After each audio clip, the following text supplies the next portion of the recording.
Hello everybody, welcome back to today's video. Today we're going to be taking a look at the passenger sport display and the controls, the functionality behind it, how you control it, change the colour, 0 to 60 and that sort of stuff. So I've had it for about just under a week now. I've had my sort of fair use of it. I know my way around it now. And it's really cool. I see a lot of comments from people saying, oh, there's absolutely no need for it at all.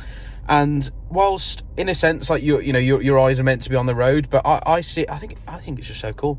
I think it's a conversation piece, and it's got some functionality to it. If you're on, if you're doing track days, for example, I would like to track this at some point. I don't know, but if you're on a track day, and you're driving, concentrating on the road, on the track, and you've got a passenger here that can see, all aspects of the car, the temperature of the, the oil temperature of the coolant, the speed, the boost, the revs, fuel level, battery level, ignition timing. I mean, what else we got there? Throttle position, engine load. It's all on there.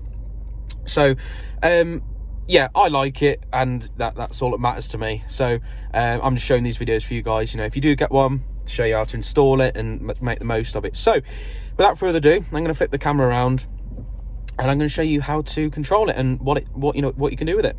Okay, so when you first get in the car, the display will obviously be off. I have wrapped this one. I don't know if you guys, oh Christ, I've wrapped this one. I don't know if I've put the video out yet as of recording this. It's a bit dusty, but it'll do. So everything's off, as you can see. Give it a start. The display comes on, as you can see. This is like this. I haven't got my phone connected to CarPlay yet, which is why you're seeing this. I'll just turn it off just like that. Yeah, so this is a display. Now, at first glance, it's a bit sort of in your face. There's a lot to it, really. But once you know what each part is, it's sort of easy to quick glance, know what's going on. So this is the display. You've got your rev counter here, and you can see a live readout of your RPMs. If I put my foot down, it goes up, as you can see. So that's a live readout of the RPMs. That's a live read of the RPM. You've got underneath, obviously, the RPM visual there in the digits. There you've got miles per hour. Now this does come stock set to kilometers an hour. You can change it, and I'll show you how to do that in a second. You've got your logo here. You can change this. You've got a choice of the Union flag, the JCW logo, GP logo, and the Mini logo. There have been talks. The Mini logo on here is the pre-LCI variant, but I've been in discussion with the supplier, and they do plan on setting it to the LCI logo. So I'm not sure where the cut-off of that will be, like between the old one, between this one coming out and them upgrading. I'm not sure. So, but they've said that they'll have a look at it. And now the readouts. We've got quite a few on here. We'll start off from the left, working our way to the right. We've got turbo sort of PSI there, which is boost. You've got your oil temperature here. You've got your coolant temperature there. This one is your exhaust temperature. You've got your engine run timer, which is resets every time you start the car. So, I don't know, if you drove somewhere, you can see how long you were driving for. Engine load is, well, percentage of the engine load. So if you put your foot down, that's going to go up. There you've got your air intake temperature. So this is the temperature of the air going into the car. You've got your trip for miles, so your mileage counter there. So again, that restarts when you turn off the car and turn it back on. This one, I'm not 100% sure. I think it stands for ignition timing. I'm not 100% sure. I'm gonna have to look into that a bit more. You've got battery voltage here, so I'm currently sat at 14.7. You've got your outside temperature, which is the same as what's on your tachometer here. It's in Fahrenheit at the moment. And this one here is your accelerator pedal position. So the more I put that down, that just shows you where the position of the pedal is. And also this, which is my favorite, is a percentage readout of the current level of petrol in the tank, which coincides with this. This is split into segments. I'm not overly keen on this, but make do. But this gives you an actual read in percentage of what the fuel in the tank, which is really good. So that covers the main sort of features. Now, if you guys want to change the logo, very simple. Excuse the dust.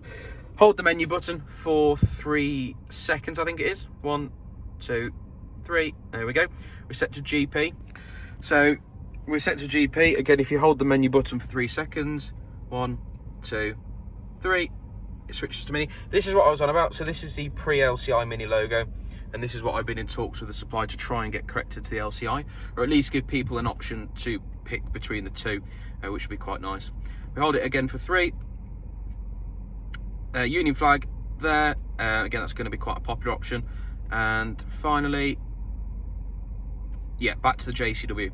Now, there's been a lot of questions that I've received about how this interfaces, or you know, how this works alongside CarPlay, because you've got to hold the menu button for 3 seconds, you know, and well, to switch the logo, and you've got to do the same to access CarPlay. Now, if you're wanting to access CarPlay, you can still switch between the two and not have, you know, the logo change, as you can see.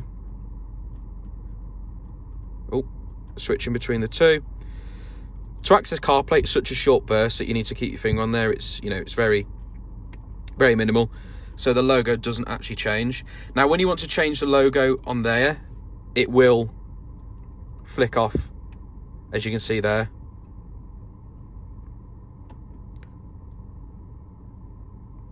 But it won't take, you know, you can keep switching and flicking back and forth from that, you know, and if you do go off it when you change the logo, just like now, you can always just flick back and it will still remain on there. So that's how you change the logo. Again, it's just holding the menu button for 3 seconds. When you restart the car, that will stay saved on there, which is really nice.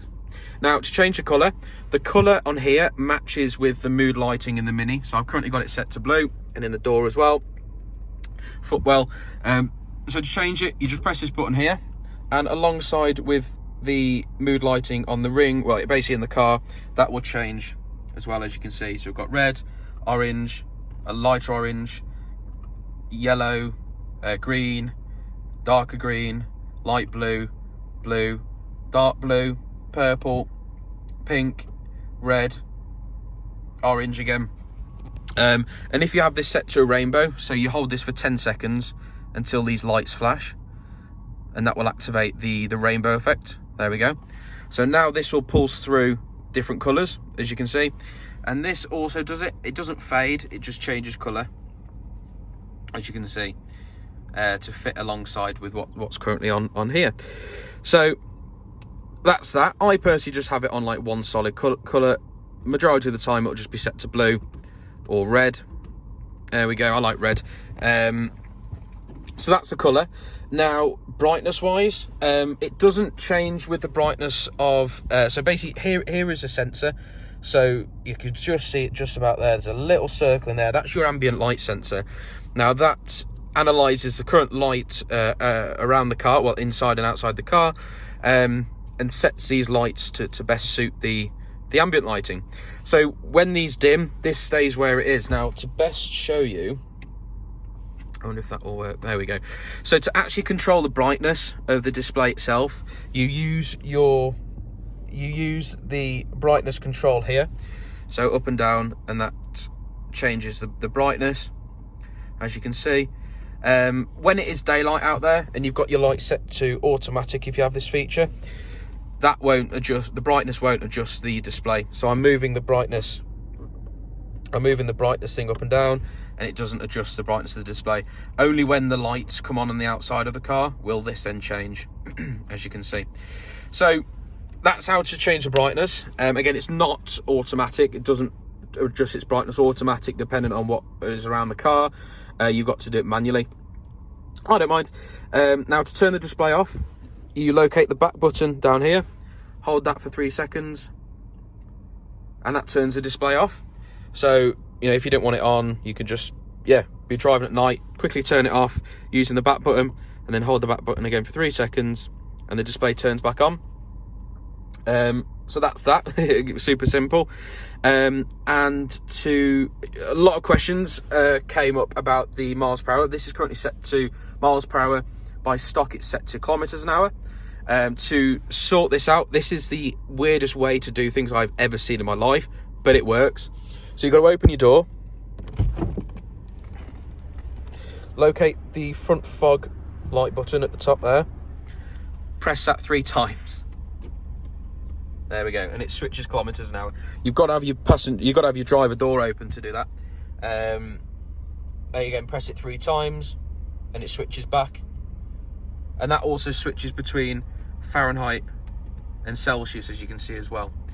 So yeah, so that's basically how you do that. It works. I know it works. It's also got a built-in 0 to 60, 0 to 100 timer. So I'll show you how to access this, and I'll show you a quick snippet I've put in of me using this feature. Just bear in mind, it was on a wet road, the wheels were slipping, I don't know, it wasn't the best, but you get sort of the picture. So you turn off the traction control, just press this once, and then that will pop up on the screen, dynamic traction control activated. So that's activating it. And then once that's on, hold the menu button for 3 seconds, and then that will bring up a 0 to 60 or 0 to 100, timer. So that's your current speed. You obviously start off from 0, and then it will count up in seconds. So you've got your 0 to 100, 0 to 200, and then your 100 to 200. So yeah, that's your acceleration testing. I guess people can use this on a drag if they wanted to do that. Yeah, and so obviously get rid of it. You just hold the menu button again for 3 seconds, and that turns it back to that. So yeah, I mean, there's really not much more to cover on it, to be honest. Yeah, I really like it. It's yeah, I don't know what more to say. I think it's fantastic. So I'm going to switch the camera around, and yeah. So yeah, all in all, super duper impressed with it. It's definitely something I'd recommend. It's such a niche product, and don't get me wrong, it's not going to appeal to everyone, but then again, you can't please everyone. So yeah, if you guys have got any questions, just drop me a comment below. I'll always answer. Again, or if you want to follow me on Instagram and message me on Instagram, you're more than welcome to do so. I'll answer the questions over there as well. So I'm going to end this video here. If you like the video, click like. If you want to see more videos, what was that? If you want to see more videos in the future, hit subscribe, follow about the notification bell, where you'll be notified whenever I upload a new video. Anyway guys, thank you all for watching, and I shall see you all in the next video.